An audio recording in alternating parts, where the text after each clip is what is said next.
Alhamdulillah, semua alhamdulillah, dulur Al-Fiktor, kali ini di hari Kamis yang penuh bahagia ini, semoga Allah Subhanahu wa Ta'ala senantiasa memberikan kita kekuatan dan keistiqomahan dalam mengaji di kajian pagi pada pagi hari ini. Kita akan mengaji kepada guru kita dulur yang tak lain adalah Bapak Profesor Dr. Kiai Haji Muhammad Kiai Haji Saiful Jazil MAG. Beliau adalah staf dosen di Universitas Islam Negeri Sunan Ampel Surabaya dan seorang dai dengan jam terbang yang tinggi. Baik dulur Al-Fiktor, nanti kita akan bisa berinteraksi, panjenengan juga bisa berinteraksi di nomor 081234939390 atau Anda bisa ikuti kajian pada pagi hari ini melalui live streaming Instagram Radio Al-Fiktor. Tulis saja Radio Al-Fiktor, dan Anda juga bisa ikuti kajian pada pagi hari ini melalui aplikasi streaming yang telah tersedia di Play Store Radio Al-Fiktor. Baik dulur Al-Fiktor, beliau sudah hadir di studio. Mari kita sapa beliau bersama. Assalamualaikum warahmatullahi wabarakatuh. Waalaikumsalam warahmatullahi wabarakatuh. Alhamdulillah sehat walafiat. Alhamdulillah sangat sehat, Mas Syak. Mudah-mudahan kita semua termasuk dulur Al-Fiktor dimanapun saja berada senantiasa dalam keadaan sehat lahir dan batin. Dan selalu dalam lindungan Allah Subhanahu wa Ta'ala. Amin. Amin ya rabbal alamin. Ya. Jadi bagaimana Prof, sehat walafiat? Alhamdulillah sehat. Ya. Dan kali ini kita akan membaca kitab Zadul Murabbiyin, ya. Atau kitab Bujairomil Khotib, yang kebetulan kedua kitab ini memuat tentang perjalanan spiritual antara guru dan murid, yaitu Imam Syafi'i dengan Syekh Muhammad Imam Ahmad bin Hambal, ya, Syekh Ahmad bin Hambal, atau yang sering kita sebut dengan Imam Hambal, ya.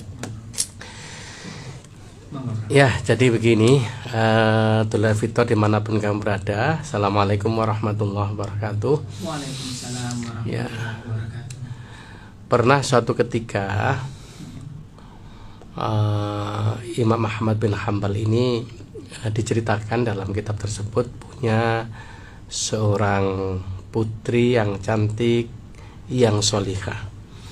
Disebutkan dalam kitab ini, di samping cantik dan solihah, taqumul lail wa tasumun nahar wa tuhibbu akhbarus solihin wal akhyar. Dia ini rajin sholat malam, senang riyadhah puasa, dan beliau sangat antusias kalau Syekh Ahmad bin Hambal ini menceritakan tentang perjalanan atau biografi para salafus soleh, para alim ulama, orang-orang yang berilmu.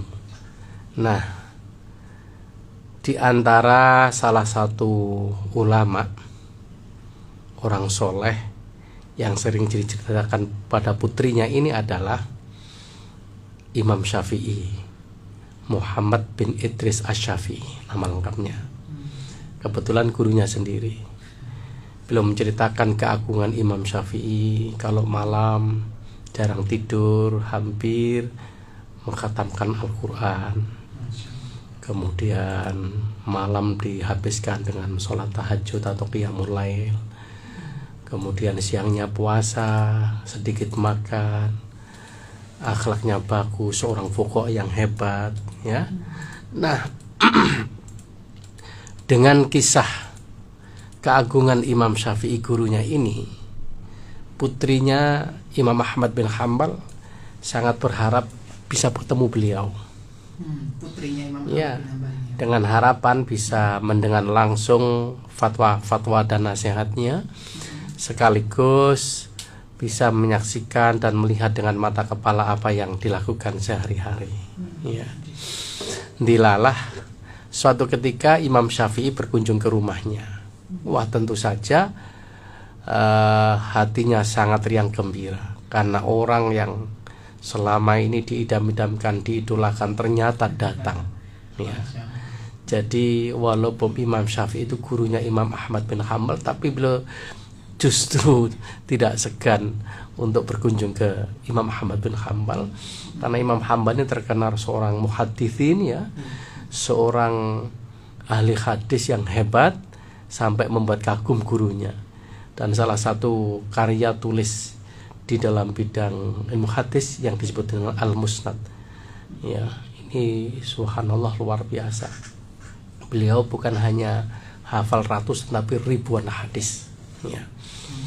Nah, ketika beliau berkunjung ke rumahnya, anaknya yang gembira dengan harapan bisa melihat langsung keagungan Imam Syafi'i sebagaimana yang diceritakan oleh ayahandanya. Ya, tentu saja putrinya ini menyiapkan berbagai macam hidangan untuk hormat dan menyambut tamu agung ini. Habis sholat isya, setelah mereka santap malam bersama, ya, kemudian Imam Ahmad bin Hanbal mempersilahkan Imam Syafi'i istirahat, ya. Dan kebetulan antara tempat sholatnya Imam Ahmad bin Hanbal dan putrinya itu persis kamarnya di belakangnya, ya, jadi bisa melihat secara langsung. Nah, saat itu Imam Hambali dengan putrinya semalam suntuk. Habis Imam Syafi'i istirahat, beliau qiyamul lail, sholat. Nah, sesekali anaknya ini memperhatikan apa yang dilakukan oleh Imam Syafi'i di kamar. Karena yang didengar dari ayahnya, beliau tidak pernah tidur, hampir setiap malam mengkhatamkan Quran. Akhirnya dilihat kok masih tidur. Tengah malam dilihat lagi, tidur lagi, sampai subuh tiba masih sisa. Ternyata Imam Syafi'i tidak bangun. Langsung begitu azan, kemudian Imam Ahmad bin Hanbal jamaah sholat subuh dengan putrinya, langsung beliau bangun dan ikut nyusul jamaah di belakangnya, ya. Nah, peristiwa semalam itu membuat hati putrinya ini muskil. Akhirnya tanya kepada ayahnya, wahai ayahanda, ahadza Syafi'i, ya, ahadza Syafi'i alladzi tuhadditsuni, ya, apakah ini benar Imam Syafi'i yang keagungannya engkau ceritakan kepadaku, ya. Iya, ini Imam Syafi'i. Jadi bapaknya menjawab, iya, ini betul Imam Syafi'i, guru ayahanda, guru ayah, ya. Terus terang ayah, saya memperhatikan kok tidak seperti yang panjangan ceritakan. Demi Allah, ada 3 hal yang aku perhatikan semenjak beliau datang sampai hari ini. Apa itu? Pertama, ketika kita hidangkan makanan tadi, makannya ternyata banyak ayah. Katanya ayah ahli riyadhah, ahli puasa, sedikit makan, tapi kok makannya banyak. Jangan-jangan ini Imam Syafi'i jemur Wonosari kan. Terus yang kedua, semalam suntuk ketika kita melakukan qiyamul lail, beliau istirahat tidur, saya perhatikan terus sampai subuh beliau tidak bangun. Dekok tok wahai ayah. Ya. Yang ketiga, begitu saya perhatikan beliau bangun, langsung bergegas sholat subuh bersama dengan kita. Kelihatannya tadi waktu sholat subuh dia tidak wudhu terlebih dahulu, tangi turu langsung sholat. Nah, oh gitu ya, baik anak. Nah, setelah itu sebagaimana berjalan biasa, anaknya menyiapkan sarapan dan kemudian mempersilahkan Imam Syafi'i untuk sarapan pagi, duduk bersama sambil makan, kemudian bincang-bincang. Setelah itu selesai, kemudian Imam Ahmad bin Hanbal tanya kepada beliau, wahai guru, anakku ingin menyampaikan sesuatu kepada panjenengan, ya. Yang terkait dengan panjenengan ini ada 3 hal yang disaksikan oleh anakku ini. Pertama, katanya panjenengan tadi makannya banyak ini jadi. Nah, sambil tersenyum Imam Syafi'i kemudian menanggapi, iya memang betul. Hampir semua makanan yang dihidangkan oleh Ananda, semua saya makan, saya cicipi. Hari ini saya makan banyak, tidak seperti biasanya. Nah, ini beliau jawabnya begini. Karena aku yakin ta'amuka halalun wa anta sakhiyun wa ta'amus sakhi dawaun wa ta'amul bakhil daun. Ya. Ini memang sengaja saya makan banyak karena aku sadar, aku faham, aku ngerti bahwa semua makanan yang dihidangkan anakmu adalah halal dan engkau adalah orang yang sangat dermawan. Makanan orang yang dermawan itu sebagai obat, sementara makanan orang yang bakhil, orang yang medit itu jadi penyakit. Jadi ini disuguhi orang medit itu gak tambah tadi obat, tambah tadi molo. Ya. Nah, demi Allah aku makan banyak tadi sama sekali bukan semata-mata untuk mengenyangkan perutku, untuk mengikuti nafsu makanku, tapi semata-mata aku ingin mencari obat dari makan halal yang dihidangkan oleh anakmu. Itu. Nah, yang kedua, katanya panjenengan tadi semalam suntuk tidur nggak pernah bangun. Ya. Iya memang betul. Aku tidak bangun sedikit pun tadi malam. Karena begitu aku meletakkan kepalaku di atas bantal, tiba-tiba Al-Quran hadis datang memenuhi kepalaku. Nah, saat itulah fatahallahu bi'ithnatai sawasaba'ina mas'alatan bi'ulumil fiqh. Saat itu Allah membukakan 72 kepadaku tentang masalah fikih. Akhirnya malam itu tidak aku sia-siakan. Rotab tuha bi umuril muslimin. Lantas aku susun, aku karang sebuah kitab tentang ilmu fikih yang bermanfaat untuk semua umat manusia, untuk umat Islam sedunia. Jadi beliau tidurnya itu ngarang kitab, Mas. Nah, tiba-tiba Al-Quran hadis yang datang, sehingga Allah membukakan 72 masalah fikih yang itu tidak terjadi pada hari-hari sebelumnya. Dilalah pas datang di rumah Syafi'i, pas tidur datang akhirnya semalam suntuk. Aku gunakan untuk nyusun kitab, ya. Dan ada satu kitab induk yang disusun oleh Imam Syafi'i dan menjadi rujukan kitab fikih para ulama sedunia yang disebut dengan itu ya. Ya, itu kan artinya ibu. Itu artinya kitab induk yang disusun oleh Imam Syafi'i. Nah, itu. Nah, kemudian putriku melihat engkau begitu bangun langsung sholat, tidak pakai wudhu katanya. Iya memang betul. Jadi memang mataku terpejam, tubuhku tidur, ya. Tapi sebenarnya pikiran dan hatiku adalah sadar. Karena itu aku langsung ikut sholat subuh dengan kalian.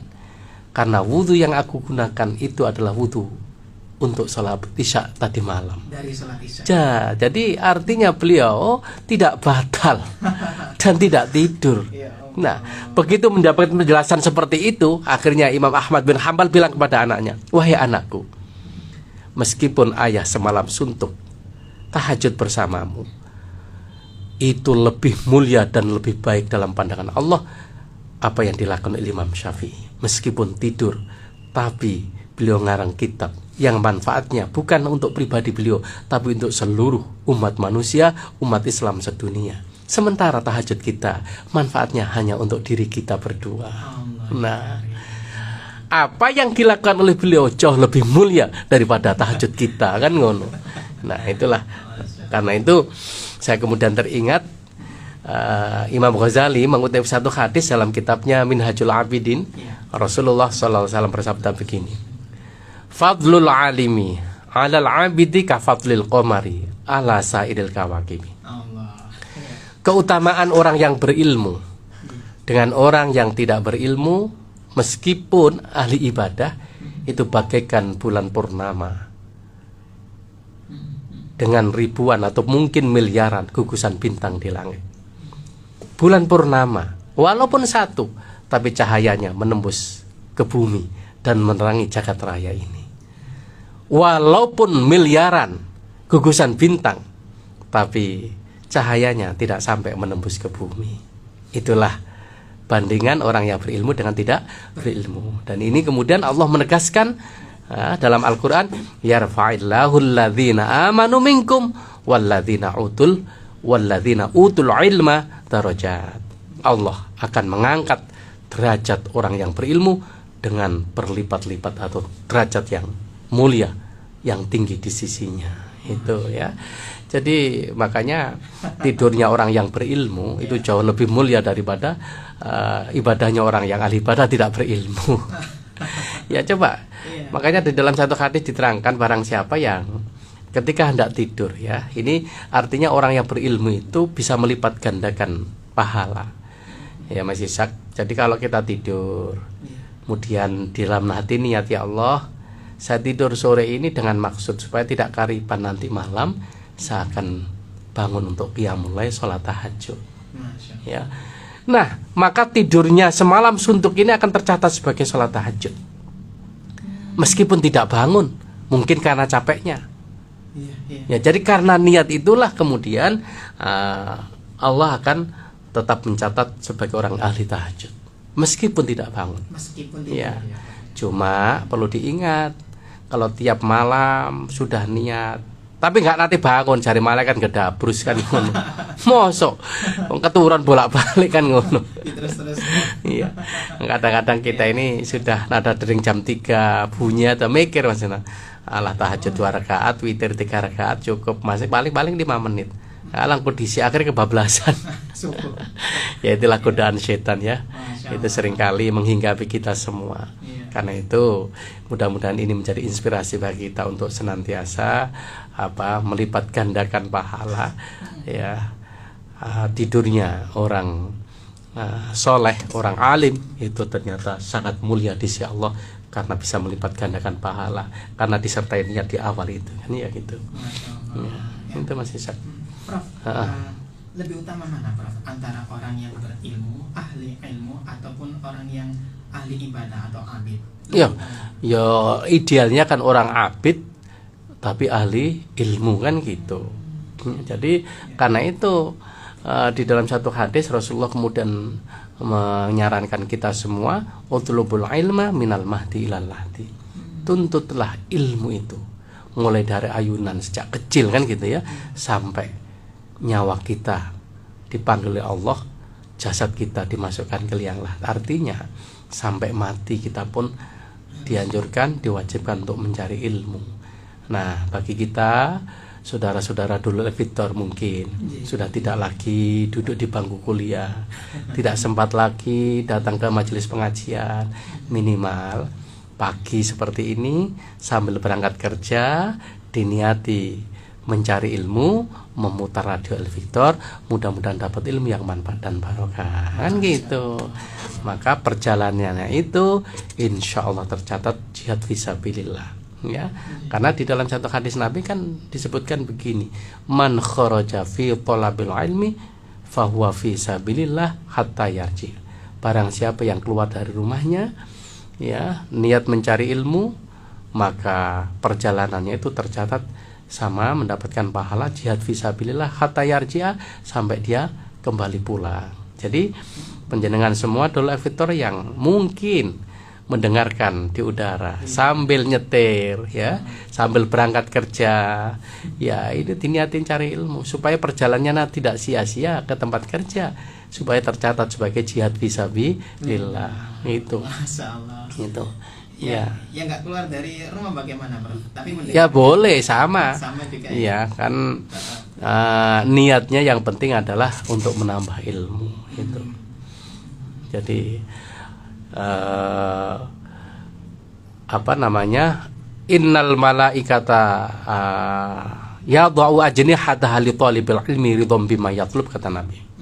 Sesungguhnya malaikat itu menurunkan sayapnya, artinya menurunkan rahmatnya, ditutus oleh Allah kepada orang-orang yang sedang menuntut ilmu, ridham bima yatlub, karena dia ridho, ikhlas terhadap apa yang ia cari. Ya, jadi malaikat membeberkan sayapnya untuk orang-orang yang berilmu. Artinya Allah akan melindungi sampai seperti itu. Makanya seringkali hadis yang kita baca itu, man salaka thariqan yaltamisu fi ilman sahalallahu lahu thariqan ilal jannah. Allah akan memudahkan jalan ke surga. Ya. Nah, karena itulah Idul Fitri walaupun sedikit tidak bisa maksimal ya yang kita sampaikan, tapi mudah-mudahan ini menjadi keterangan yang manfaat dan barokah.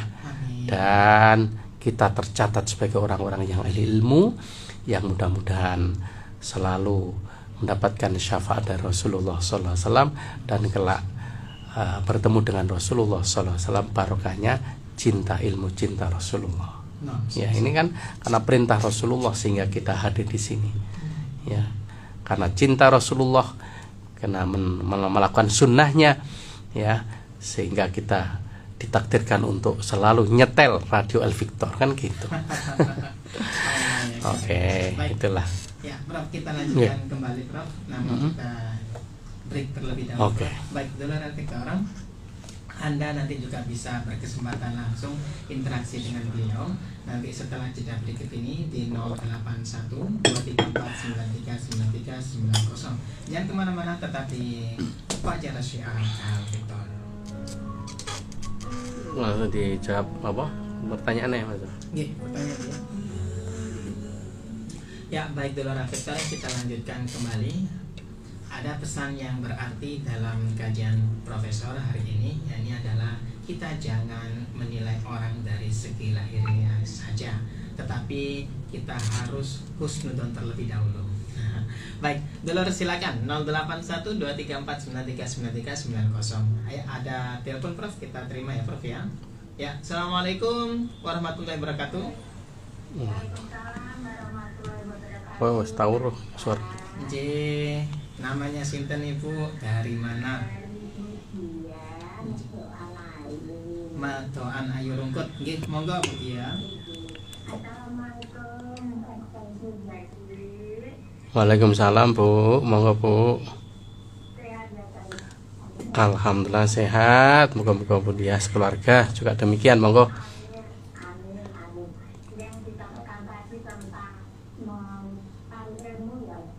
Nggih.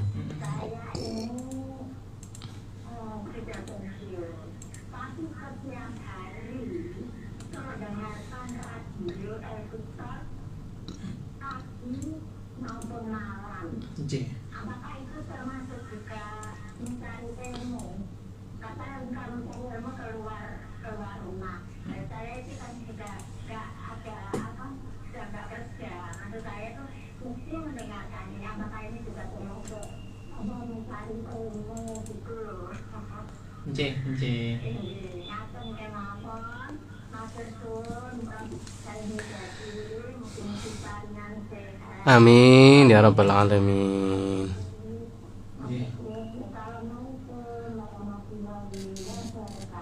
Waalaikumsalam warahmatullahi wabarakatuh. Ibu dia. Ya, jadi saya teringat pertanyaan Bu Dia ini akan sabda yang disampaikan Rasulullah SAW. Ini ada 4 golongan yang baik di sisi Allah. Urutannya atau grade-nya itu memang disebutkan Rasulullah. Pertama, kun aliman, jadilah orang yang alim, ulama, ustadz, kiai yang ahli ilmu, ya. Yang kedua, kalau kita tidak mampu menjadi seorang ulama yang hebat karena sudah faktor usia. Ini kan melalui proses yang panjang. Kalau kun aliman ini belajar sejak kecil, mungkin mondok di pondok pesantren sampai gitu ya, sampai akhirnya dewasa tidak henti-hentinya. Ini proses yang pertama, grade-nya yang tertinggi. Kun aliman. Kalau nggak bisa, au muta'alliman. Ya. Kemudian orang yang belajar, suka ngaji, ya, suka mempelajari, ini kan berarti orang yang proses mencari ilmu. Kalau tidak sempat seperti yang dilakukan oleh Bu Dia ini tadi karena faktor usia yang sudah sepuh, nggak ada yang ngantar ke tempat-tempat majelis taklim, au mustami'an, jadilah orang yang suka mendengarkan. Mendengarkan apa? Ya kebaikan dan ilmu ini tadi. Ya. Nah, sehingga jenengan ini Bu Dia termasuk golongan yang tegia yang bagus. Nah, kalau kita menjadi orang alim juga tidak ada faktor yang mendukung karena faktor kemampuan. Muta'aliman, orang yang belajar juga mungkin sudah terbatas faktor usia. Ya. Mustami'an mungkin juga pendengaran sudah karena sepuh sulit kan itu. Minimal kata Nabi yang keempat, au muhibban, orang yang cinta kepada orang yang ahli ilmu, cinta ilmu. Kalau ada kebaikan-kebaikan itu selalu didukung gitulah. Walaupun nggak bisa datang, minimal ngirim apem, ngirim itu termasuk ya, itu bahkan muhibban, ya. Atau minimal jangan sampai ganggu lah kan gitu. Ya. Ya. Maka wala takunil khamisan fatahlik. Jangan jadi orang yang kelima. Orang kelima itu kan berarti wong jadi orang alim tidak, belajar juga nggak mau, dengarkan juga ogah, seneng aja enggak. Maka yang kelima itu berarti kan kebalikan dari semua itu. Mungkin mengganggu kan gitu loh. Ono wong ngaji mungkin di masjid adzan cari ini kebantaran ganggu. Terus ada orang yang pas ngaji nyetel sound system, ini mangkel, sakit hati. Lah itu namanya. Atau kemudian berusaha untuk menggagalkan hal-hal yang baik itu kan rusak nanti jadinya. Ya karena itulah minimal kita senang dengan kebaikan, maka kita akan menjadi golongan yang keempat ini meskipun tingkatannya adalah yang terakhir. Jadi Ibu Dia ini adalah termasuk golongan yang keempat, ketiga ya, ketiga yang insya Allah mendapatkan rahmat Allah, barokahnya senang mendengarkan ilmu ini, ya. Dan mudah-mudahan nanti digolongkan, dikumpulkan dengan orang-orang yang dicintainya. Kan Rasulullah begitu, yuhsyarul mar'u ma'aman ahabba. Kelak di hari kiamat kita akan dikumpulkan dengan orang-orang yang dicintainya. Kalau senang orang ngaji, senang alim ulama kan gitu ya, meskipun secara fisik tidak hadir karena situasi dan kondisi tidak memungkinkan, insya Allah kita akan dikumpulkan bersama mereka. Mudah-mudahan, amin kan gitu. Amin. Ya, lanjut lagi Bro. Iya. Ya, ada telepon, kita terima telepon. Ya. Assalamualaikum warahmatullahi wabarakatuh. Waalaikumsalam warahmatullahi wabarakatuh. J, Bu Yuli, monggo. Waalaikumsalam warahmatullahi wabarakatuh. Amin ya rabbal alamin. Sami-sami.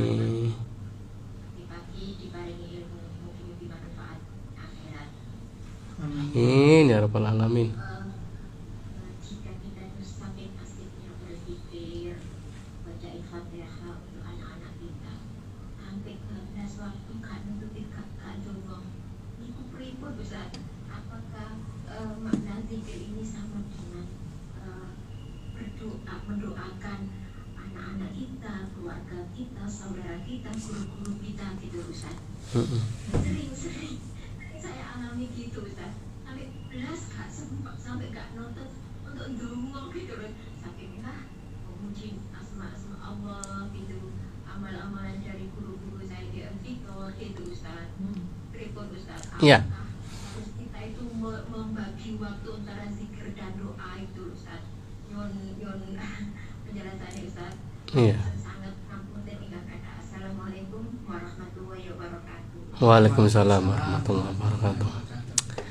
Ya, jadi ada zikir yang bermanfaat untuk diri sendiri, ada zikir yang bermanfaat untuk diri, keluarga, dan mungkin juga tetangga.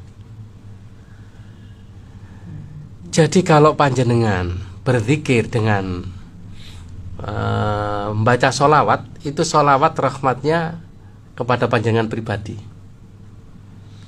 Jadi kalau baca sholawat itu kan Rasulullah bersabda, man sholla alaiya sholatan wahidatan sallallahu alaihi wasallam. Barang siapa yang baca sholawat sekali saja, maka Allah akan mencurahkan rahmatnya 10 kali, yaitu kepada orang yang membaca. Dan begitu pula membaca 10 kali akan dicurahkan rahmatnya 100 kali. Dan barang siapa yang baca 100 kali, qadallahu lahu mi'ata hajatin, Allah akan mengabulkan 100 hajatnya. Itu adalah syafaat barokah dari sholawat, itu kembali pada diri sendiri, tidak kepada yang membaca. Tapi kalau baca Quran, itu manfaatnya di samping untuk jenengan pribadi, untuk keluarga sekitarnya, termasuk anak-anak kita. Karena itu dalam Al-Quran disebutkan, wa idza quri'al Qur'anu fastami'u lahu wa ansitu la'allakum turhamun. Meskipun kita tidak membaca, senang mendengarkan saja tadi Bu Dia, maka akan mendapatkan rahmat dan syafaatnya Al-Quran. Ya. Nah, karena itu ada zikir yang memang manfaatnya untuk diri sendiri, dan ada zikir yang manfaatnya untuk orang lain. Nah, karena itulah kemudian di dalam istighfar yang diajarkan Rasulullah habis sholat itu sebenarnya bukan untuk diri kita sendiri. Memang kita yang membaca, mungkin astaghfirullahaladzim li wa li walidayya wa la sahabil qawqil wajibati aliyya wa li jami'il muslimina wal muslimat wal mu'minina wal mu'minat al ahya'i minhum wal amwat. Itu secara otomatis memohonkan ampun untuk diri sendiri, orang tua, dan umat Islam, mukmin mukminat, almarhum almarhumah, ya, baik yang masih hidup maupun yang sudah meninggal dunia. Itu istighfar. Nah, karena itu kalau kita berdoa memohon kepada Allah supaya di samping mendoakan diri kita sendiri juga mendoakan orang lain, meskipun orang lain itu tidak tahu kita doakan, justru orang lain yang kita doakan yang tidak tahu itu akan diamini oleh malaikat, dan malaikat akan bilang, walaka bimithli, kata Nabi, engkau akan mendapatkan hal yang sama. Jadi kalau ibu dia berzikir untuk diri sendiri, yaitu manfaat untuk diri sendiri. Tapi kalau memang sengaja untuk nyangking orang lain, anak-anak, istri, akan bermanfaat bagi mereka. Gitu. Karena itu supaya zikir kita juga bukan hanya diri sendiri, dan juga pada anak-anak kita, keluarga kita. Makanya kemudian kalau orang NU kan diawali dengan Fatihah, kan gitu. Bahasanya wasilah, ya, kepada Rasulullah, kepada sahabat-sahabatnya, kepada kedua orang tua, kepada guru-guru kita, dan kepada anak-anak kita. Al-Fatihah itu bahasanya dicangking semuanya. Setelah itu silakan berzikir apa saja, monggo, kan gitu. Biar mereka semua, bukan hanya kita, tapi mendoakan semuanya. Harapannya adalah doa kita dikabulkan oleh Allah, karena telah nyangking orang-orang yang kita cintai, orang-orang muslim yang tidak kelihatan, itu diamini oleh malaikat. Ya, kalau kita doa untuk diri kita sendiri tanpa nyangking mereka, itu rahasianya, itu bisa jadi diterima, bisa tidak. Tapi kalau malaikat yang mengamini, dan kemudian malaikat mengatakan engkau akan mendapatkan yang sama seperti yang kau minta untuk saudara-saudaramu, ini kan luar biasa. Dan ini rahasia doa yang dikabulkan Allah adalah doa yang nyangking ikut mendoakan orang lain. Ya, walaupun yang paling abad ingin mendoakan orang yang telah memuji kita, ini justru malah manjur. Ya, oke, itu ya. Kita ke WA, Prof. Ya, WA sekarang diperhatikan. Ya. Ini dari Bapak Rahman, mohon solusi terbaik bagaimana kalau yang gini Ustaz, yang saya itu terikut ternyata mencari ilmu aliran radikal. Jadi bagaimana kalau mencari ilmu ternyata aliran radikal, terus kemudian tolak ukur yang benar itu bagaimana? Nah, jadi gini, Bapak Rahman. Pak Rahman, ngaji di mana saja itu dianjurkan. kita menyebut seringkali dengan aliran radikal itu karena disebut radikal itu kan karena bahasanya itu selalu menganggap dirinya paling benar, yang lain salah. Ya. Sehingga konotasinya negatif. Ya. Konotasinya negatif karena semua yang dilakukan yang tidak sama dengan ibadahnya itu kabeh dianggap salah. Nah, ya kan? Akhirnya tahlilan dianggap bid'ah, maulid nabi bid'ah, kan gitu ya, radikal kan begitu gambarannya. Gak jenggot bukan umatnya Nabi Muhammad, yang katok cingkrang masuk neraka, yang katok menutup mata kaki masuk neraka, kan gitu ya. Itu perlu dipahami para rahmat, mereka semua ini kan memahami makna teks itu secara harfiah, tekstual ya, tidak cari mengapa Rasulullah kok mengatakan seperti itu. Contoh yang paling gampang gini, Rasulullah itu memerintahkan para sahabat untuk menyemir rambut tidak dengan warna hitam. Tidak warna hitam. Ya. Karena kalau warna hitam kan menipu, wong aslinya putih kan gitu. Ya. Mengapa? Yang kedua, karena kebiasaan orang-orang kafir itu kalau rambutnya orang putih kemudian disemir warna hitam. Sehingga Rasulullah memerintahkan man tasyabbaha qaumin fahuwa minhum, kan gitu.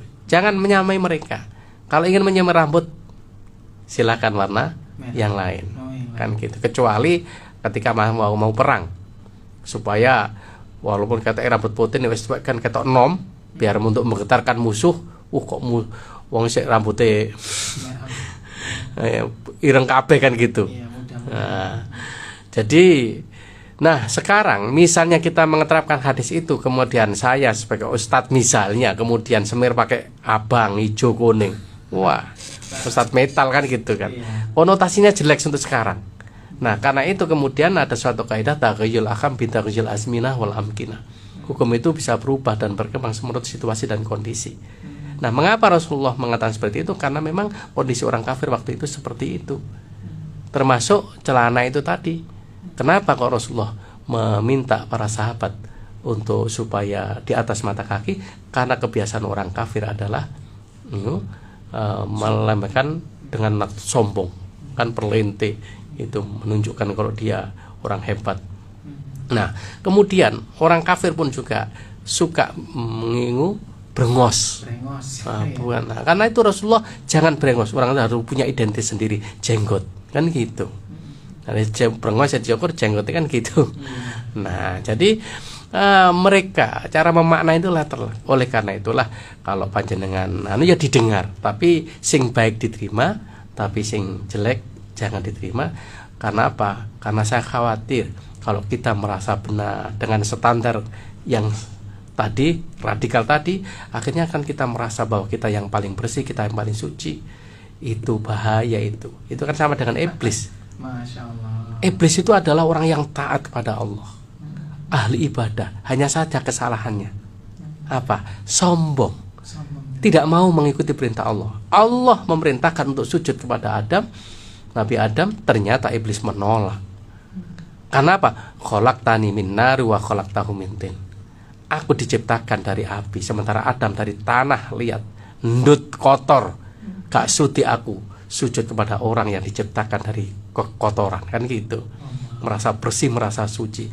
Nah, karena itulah kemudian Rasulullah menyatakan la yadkhulul jannah man fi qalbi mithqalu dzarratin min kibarin. Tidak akan masuk surga orang yang di dalam hatinya ada kesombongan. Sombong itu apa? Merasa paling benar sendiri dan menganggap orang lain salah kalau benar. Karena itu yang terbaik adalah, kata Imam Ali bin Abi Thalib, orang yang terbaik adalah orang yang pernah salah, orang yang pernah buat dosa tapi segera sadar dan bertobat pada Allah. Nah, tapi bukanlah orang yang banyak amal kebajikan tapi dibanggakan. Nah, ini ya. Saya kira demikian. Karena itu kalau ingin ikut kajian mereka ikuti.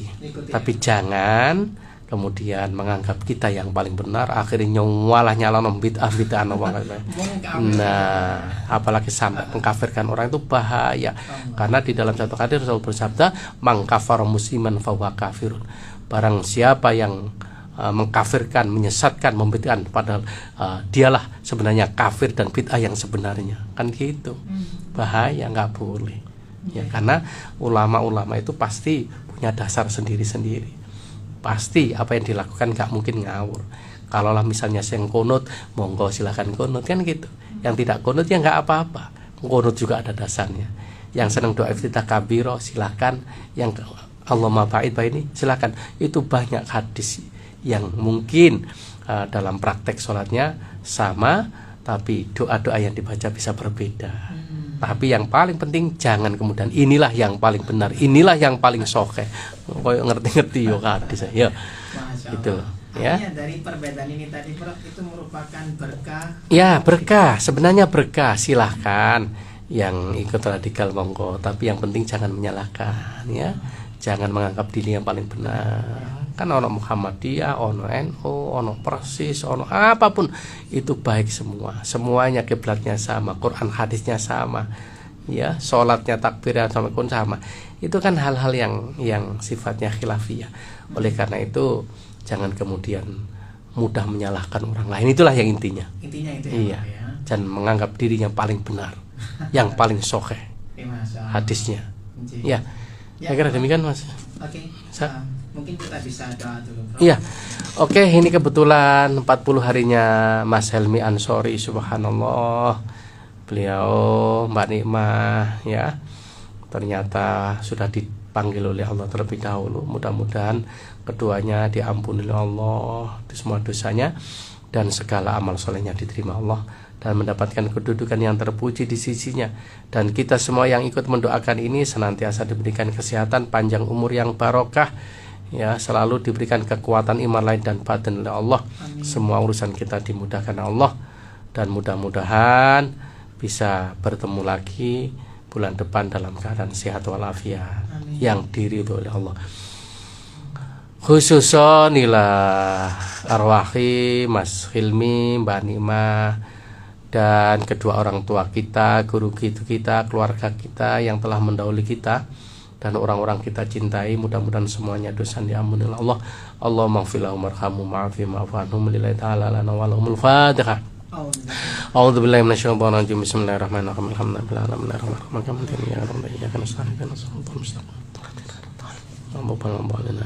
Rabbana ighfir lana wa liwalidina warhamhum kama rabbana saghira. Rabbana atim lana nuran wa fil lana innaka ala kulli syai'in qadir. Rabbana atina fid dunya hasanah wa fil akhirati hasanah wa qina adzabannar wa adkhilna jannata ma'al abrar ya aziz ya ghafar ya rabbal alamin. Wa sallallahu ala sayyidina Muhammad alhamdulillahi rabbil alamin. Akhirnya wallahu muwaffiq ila aqwamit thariq. Wassalamualaikum warahmatullahi wabarakatuh. Waalaikumsalam warahmatullahi wabarakatuh.